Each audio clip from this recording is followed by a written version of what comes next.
Խոսափողի մոտ Աթիրա Իսրաֆիլն է։ Այժմ ձեր ուշադրության ենք ներկայացնում լուրեր Ադրբեջանից։ Մեր ժողովուրդները դարեր շարունակ ապրել են բարեկամության եւ եղբայրության պայմաններում։ Մեր միջպետական հարաբերություններն այսօր զարգանում են հենց այս ամուր հիմքի վրա։ Ինչպես հաղորդում է Ազերթաջը, այս մասին հայտարարել է Ադրբեջանի նախագահ Իլհամ Ալիևը Իրանի նախագահ Մասուդ Փեզիշքյանի հետ համատեղ մամուլի ասուլիսում։ Պետության ղեկավարը նշել է, որ Իրանի նախագահի պաշտոնական այցը Ադրբեջան մեր հարաբերությունների բարձր մակարդակի դրսևորումն է։ Այսօր իհարկե մենք քննարկեցինք Երակոմ համագործակցության նախագծեր։ Դրանց մեջ բնականաբար առանձնահատուկ տեղ է զբաղեցնում հյուսիս-հարավ տրանսպորտային միջանցքը։ Նշելով, որ այս նախագիծը մեծ օգուտ եւ շահույթ կբերի բոլոր մասնակից երկրներին, պետության ղեկավարն ընդգծել է, որ Ադրբեջանն իր տարածքում իրականացրել է այս տրանսպորտային միջանցքի գործունեության համար անհրաժեշտ բոլոր ենթակառուցվածքային նախագծերը։ Ներկայումս մենք պարզապես ընդլայնում ենք մեր տրանսպորտային հնարավորությունները եւ ենթակառուցվածքները, հաշվի առնելով բեռների աճող ծավալը, ասել է Իլհամ Ալիևը։ Իրանի եւ Ադրբեջանի նախագահներ Մասուդ Փեզիշքյանը եւ Իլհամ Ալիևը երկում բանակցություններից հետո հայտարարել են, որ Բաքուն եւ Թեհրանը կողմ են, որ տարածաշրջանային խնդիրները լուծեն տարածաշրջանի երկրները։ Զրույցի ընթացքում մտքերի փոխանակում է տեղի ունեցել միջազգային կազմակերպությունների շրջանակներում երկու երկրների միջև համագործակցության հարցերի շուրջ։ Եվս մեկ անգամ ընդգծվել է, որ Ադրբեջանն ու Իրանը կողմ են, որպեսզի տարածաշրջանային խնդիրները լուծվեն տարածաշրջանի երկրների կողմից։ Այս առումով կարևորվել է 3 գումարած 3 տարածաշրջանային համագործակցության ձևաչափը, նշել են կողմերը։ Նախագահները քննարկել են նաև էներգետիկ հարցեր։ Ընդգծվել է Արազ գետի վրա հիդրոէլեկտրակայանի շինարարության եւ Աղբանդ-Քալալա ավտոմոբիլային կամրջի նախագծի ավարտը։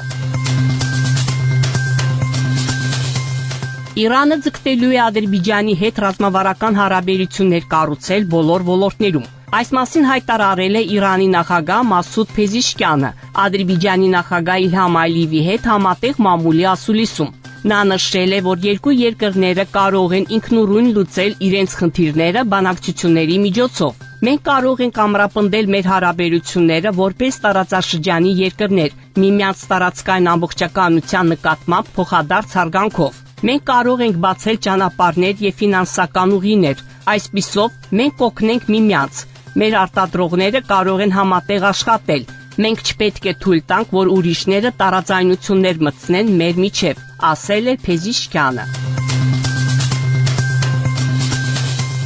Իրանի նախագահ Մասուդ Փեզիշքյանի Բաքու կատարած այցի շրջանակում ստորագրվել են փաստաթղթեր երկու երկրների արտաքին գործերի նախարարությունների միջև։ 2025-2027 թվականների քաղաքական խորհրդակցությունների ծրագրի փոխհմբռնման հուշագիր 2025-2026 թվականներին տրանսպորտային ոլորտում համապարփակ համագործակցության վերաբերյալ։ Մյուս փաստաթղթերը վերաբերում են մշակութային եւ զանգվածային լրատվամիջոցների ոլորտում փոխգործակցությանը։ Բաքվում հիմնադրվել է Գլոբալ Հարավի ոչ կառավարական կազմակերպության հարթակը։ Հիշեցնենք, որ Բաքվում անցկացվում է Գլոբալ Հարավի ոչ կառավարական կազմակերպությունների հարթակի հիմնադիր համաժողովը։ Միջոցառումը միավորում է 116 երկրների ազդեցիկ ոչ կառավարական կազմակերպությունների առաջնորդներին եւ քաղաքացիական հասարակության ներկայացուցիչներին։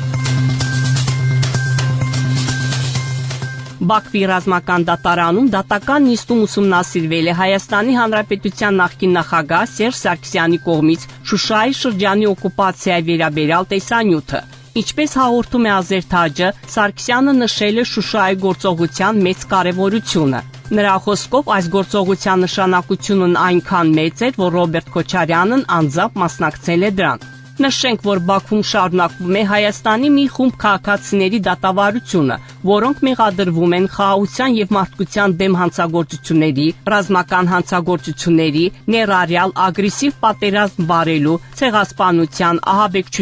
ահաբեկչության ֆինանսավորման, իշխանության ապօրինի զավթման եւ Ադրբեջանի դեմ ուղղված այլ անօրինական գործողությունների մեջ։ Հնարավոր եմ համարում խաղաղության համաձայնագրի հետ միաժամանակ Ադրբեջանի հետ ստորագրել ԵՀԿ-ի Մինսկի կոնֆերանսի կառույցների լուծարման համատեղ հայտը։ Այս մասին հայտարարել է Նիկոլ Փաշինյանը Էստոնիայի վարչապետի հետ առանձնազրույցից հետո։ Էստոնիայի վարչապետ Քրիստիան Միխայելն էլ նշել է, որ հուսով է պայմանագիրը շուտ կկնքվի։ Ուրախ եմ, որ Հայաստանն ու Ադրբեջանը կարողացել են խաղաղության պայմանագրի տեքստը համաձայնեցնել, ու պարոն վարչապետ, այս հարցում ձեր մասնակցությունը շատ կարևոր է եղել։ Հուսով եմ շուտով պայմանագիրը կստորագրվի, ասել է Էստոնիայի վարչապետը։ Դուք Բաքվից լսեցիք Ադրբեջանի ձայնը միջազգային ռադիոկայանի հայկական ծառայության վերջին լուրերը։ Մեր ունկնդիրներին հիշեցնում ենք, որ դուք հնարավորություն ունեք ձեր հարցերն ու առաջարկություններն ուղարկել մեր էլեկտրոնային փոստարկղ azradio@arm.mail.ru։ Մեկ անգամ եւս կրկնում ենք հասցեն azradio@arm.mail.ru։ Սպասում ենք ձեր նամակների։